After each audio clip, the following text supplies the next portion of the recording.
needing to watch more. Both the impulse to go there and switch it on the moment you arrive home, and you can observe the resistance to switching it off once it's on. You can observe the mind's desire for more expressing itself as when you say, okay, it's time to go to bed, and then you pick up the remote, and instead of pressing the off button, you say, okay, let's just try that channel. And then that draws you in for a few minutes. And then it goes to the off again. Okay, let's try just that one. And then another, and just flick through. The mind wants more stimulus. And you can observe that. You can observe when you go to a waiting room at the doctor or the dentist and you pick up a magazine, the hunger behind looking through the pages, and you can observe it in others more easily than in yourself when they flick the pages.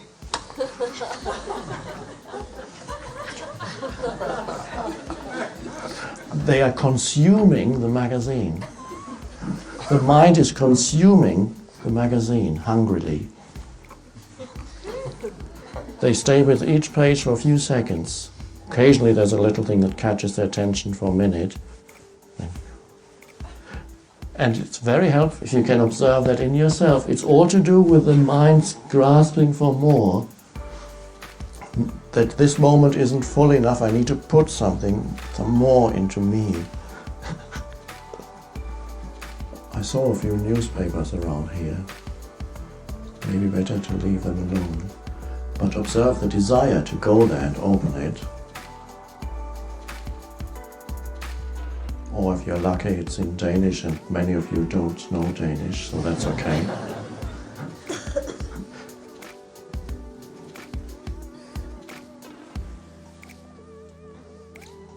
I observed a man, not here. He was picking up a newspaper, really with enormous interest, and beginning to read it. And suddenly, he threw it away in disgust. And I said, what's wrong? He said, it's yesterday's paper, I just saw the date on it.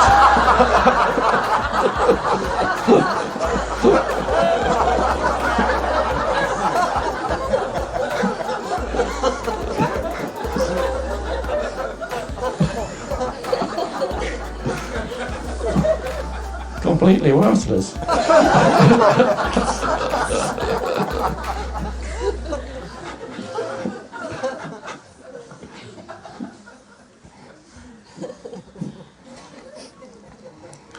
So modern humans have become consumers of all kinds of things. They consume on every level. They consume the news, they consume entertainment. The big one, entertainment. A word that was even unknown not long ago, entertainment. A gigantic industry. Films. Occasionally you get the truth shining through. Some of it's rare, but it can happen. But a lot of the time, it's pain body entertainment. This is so bad, I love it. That's the pain body.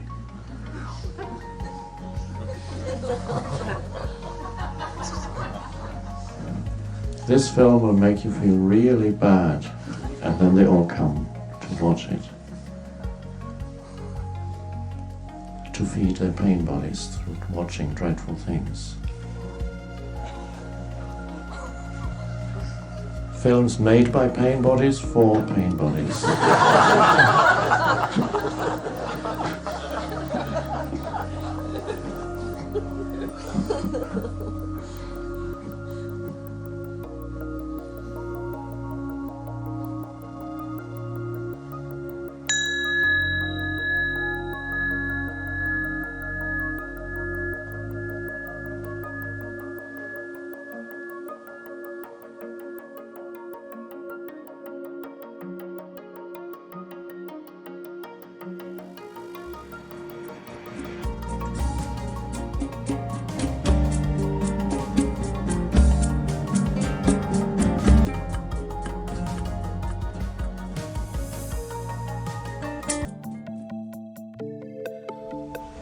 as we sit here, as you sit here, can you sense your own presence? That's not a very good way of putting it, because it's not your own. You don't even exist as a separate entity, as separate from the totality. Can you sense? But let's just for the moment put it like that. Can you sense your own presence throughout the body? Because presence is not a head phenomenon. Head is part of it, but so are the toes and the entire energy field. Presence is a whole body phenomenon, although it transcends the body and it's not part of the phenomenal world. But whatever words we use come from the phenomenal world, so it's okay. So there is something that one cannot grasp or say, here it is. Because if you say, here it is, you've made an object out of it.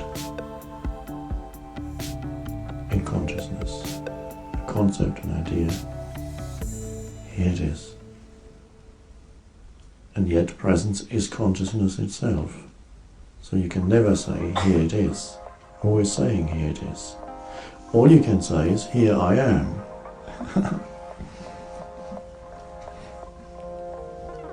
As presence.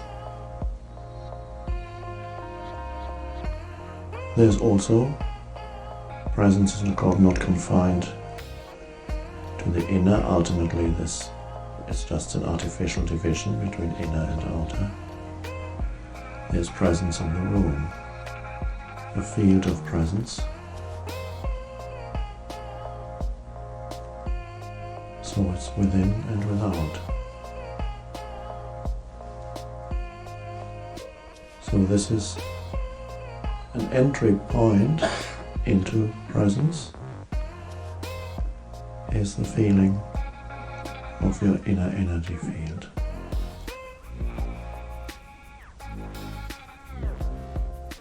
Alive. Cells are alive.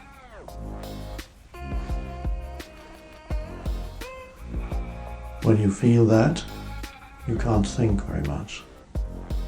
The moment you start to think, you lose that, because consciousness moves up and you're up here.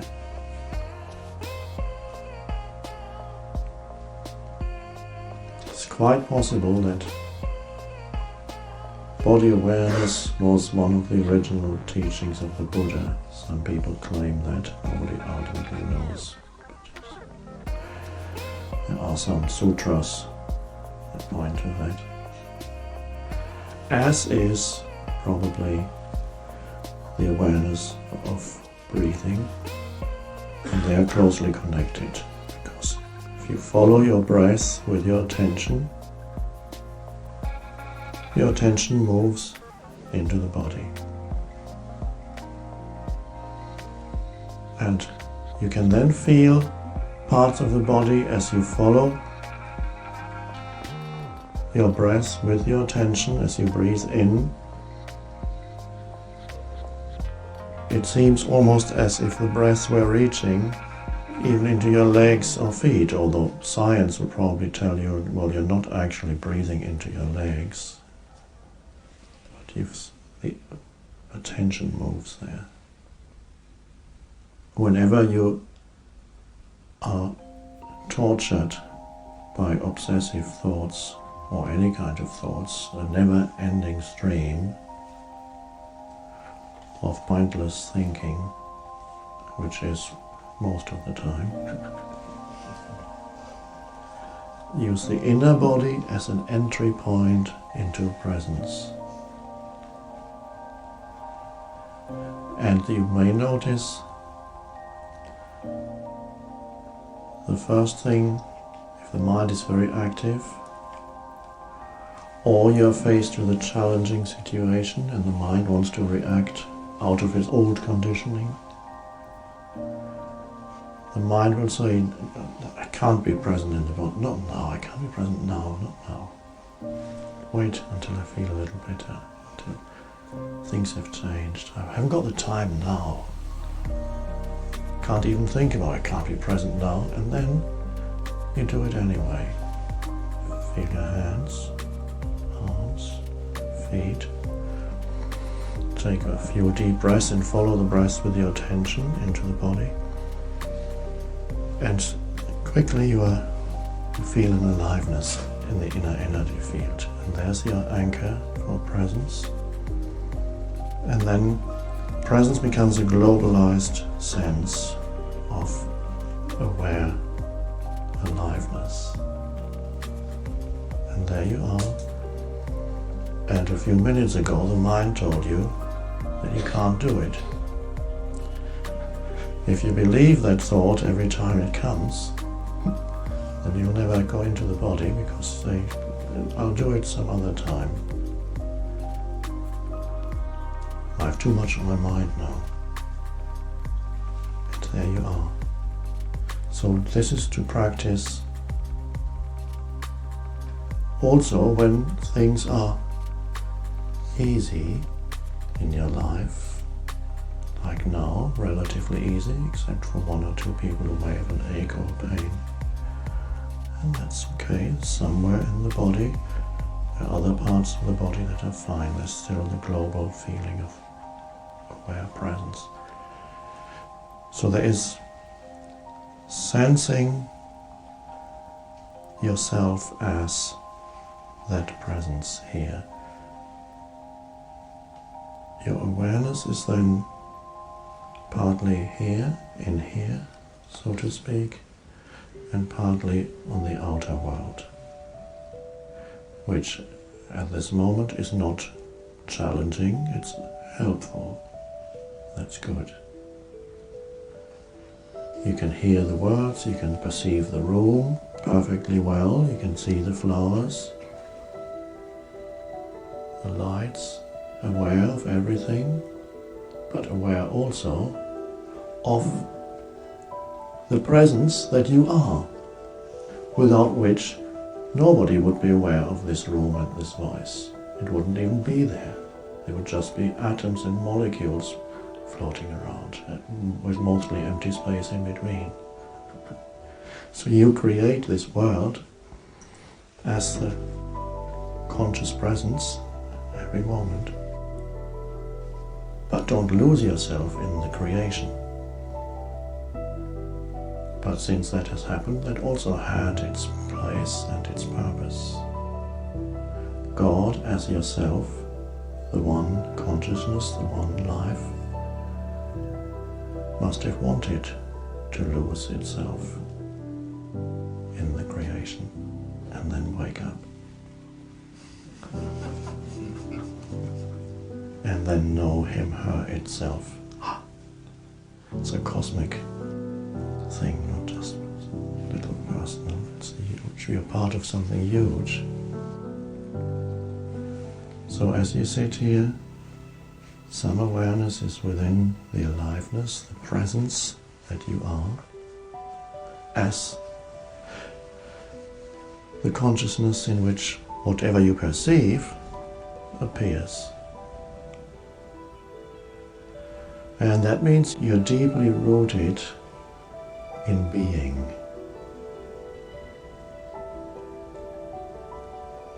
And the rest is existence. Being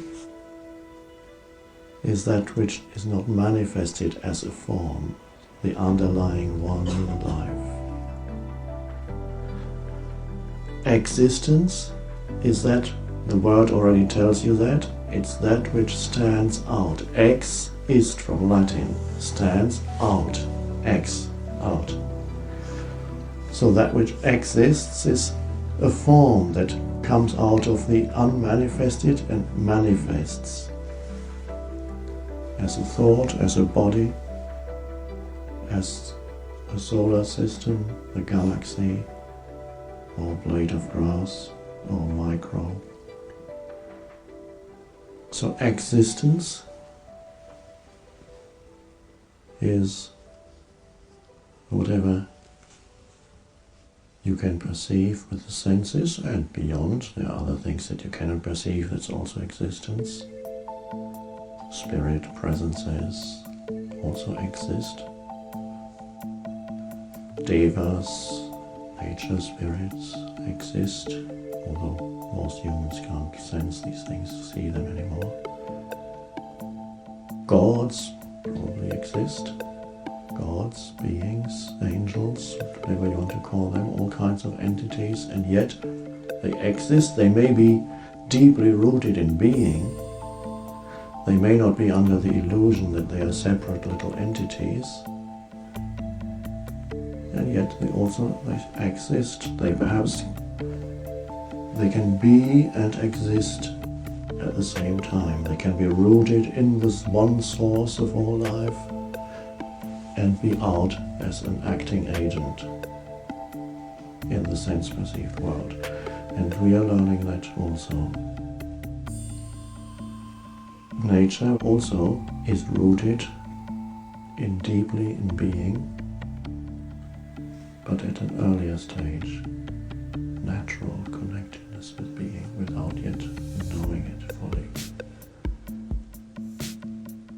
So this is a very powerful way of connecting with being, connecting with your body.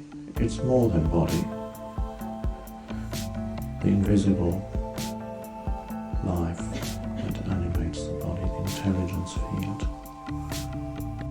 And then it's so much easier to go about this world without needing to label everything immediately. As soon as it enters your field of perception, some automatic thing comes into motion that comments on it, how absurd, and interprets it immediately to fit into what I need and what I want and what my story is and what my old likes and dislikes are, and immediately you have a running commentary on everything you see. It's a bit like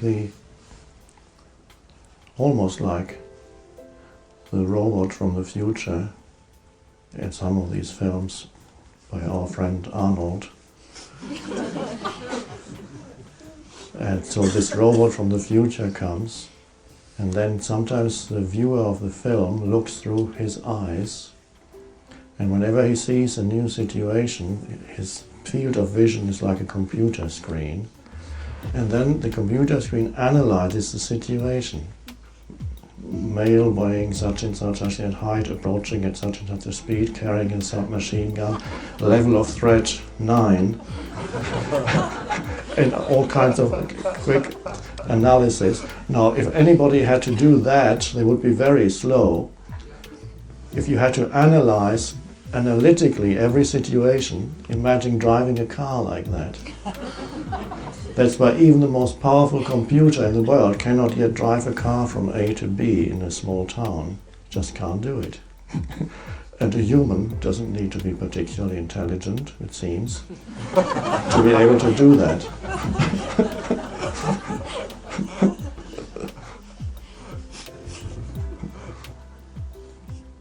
But this breaking it down into little bits of information is almost how the human mind,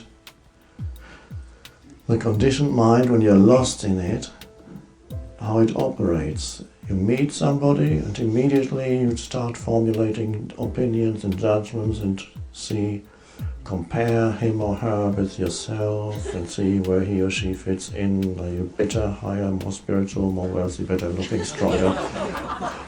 Or you feel inadequate or feel better. Or there's this game, and perhaps I can add her to my sense of self. I can make her my wife and she'll look good next to me. It sounds absurd, but that's how the mind works. And of course you're not meeting anybody at all, you're meeting your own thoughts. Continuously you think you're interacting, you're having relationships with other human beings. You're only having a relationship with your mind.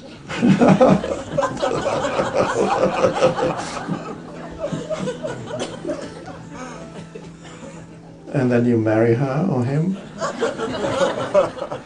and she has the same problem.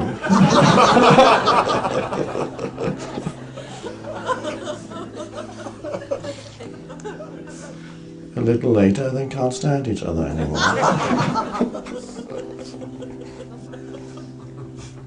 Two minds meeting.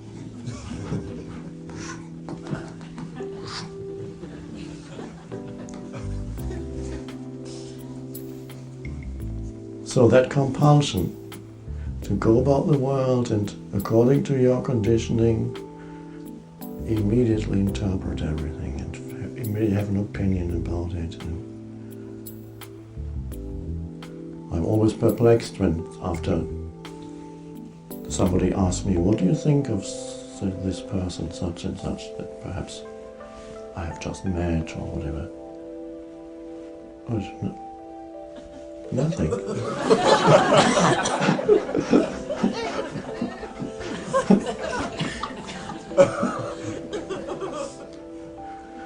What is there to think? If you think about their conditioning, their whatever conditioned behavior they manifest, that's only a bundle of conditioning. There's nobody there. That's not who they are. So ultimately, whatever you can think about in the other person, that's not who they are. What you cannot think about in the other person, that's who they are and who you are.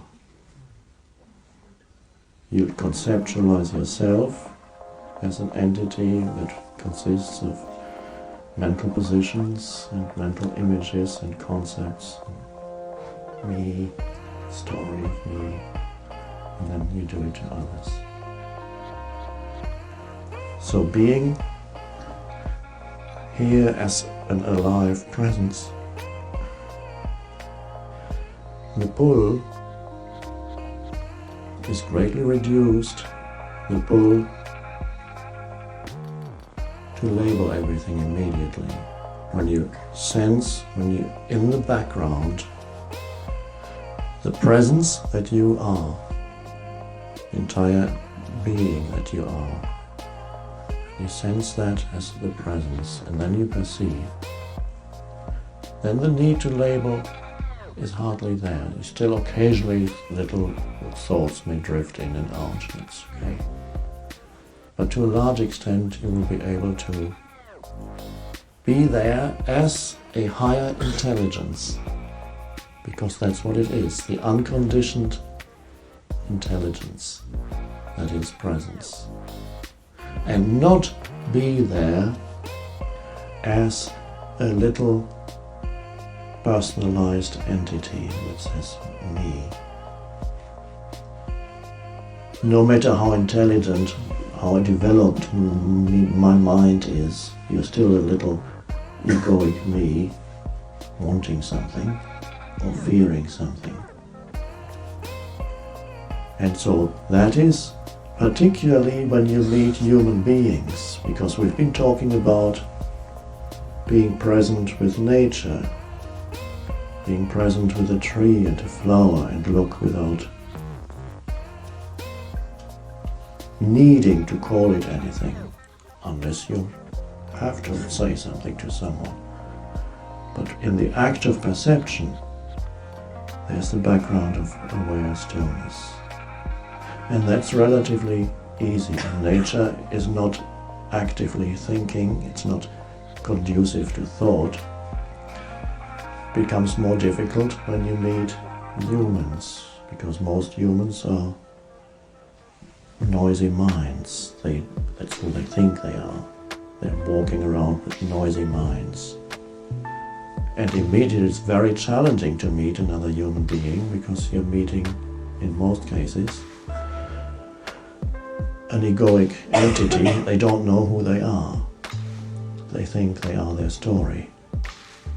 And they think they need this and that to fulfill themselves. And they fear all kinds of things. And they interpret you through the eyes of their conditioning.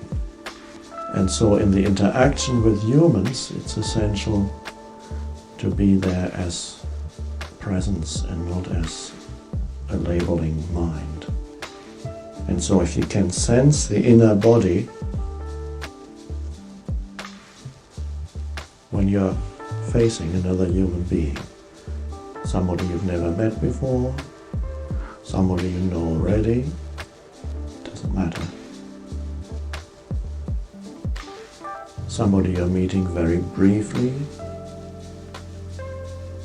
and there's a moment in which